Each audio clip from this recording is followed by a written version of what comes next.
Kama mifupa yako itapungukiwa na madini ya calcium, magnesium, zinc, phosphorus, basi tambua kuwa mambo mawili yataweza kukukumba tu.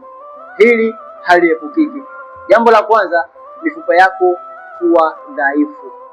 Na ndipo watu wengi ambao wenye miaka zaidi ya 30 wanakuwa wanapata hii changamoto.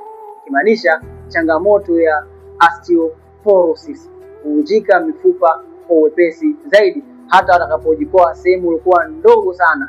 Hapa watu wengi sasa hawajui tatizo na chanzo cha tatizo hili, na ndipo wanapokimbilia kumeza dawa za kupunguza maumivu kama ndiyo msaada kwao. Tambua kuwa ukarabati wa kweli unahitajika kwenda kurudisha madini ambayo yaliyopungua kama calcium, magnesium, zinc pamoja na phosphorus, ili tuweze kuisaidia misuli au muscles za trapezius pamoja na meniscus ili kuweza kurudi kama kawaida na kuweza kuongeza nguvu zake, na wewe uweze kukaa katika hali yako kama iliyokuwa zamani. Niko hapa mkurugenzi wa Afya Prime Tanzania na msaada ulio kamili ambao unaweza kutumia ndani ya siku 30, ndani ya siku 60 mpaka siku 90, na changamoto yako kuondoka hapo kwenye chanzo. Unachosubiri nini hivi sasa?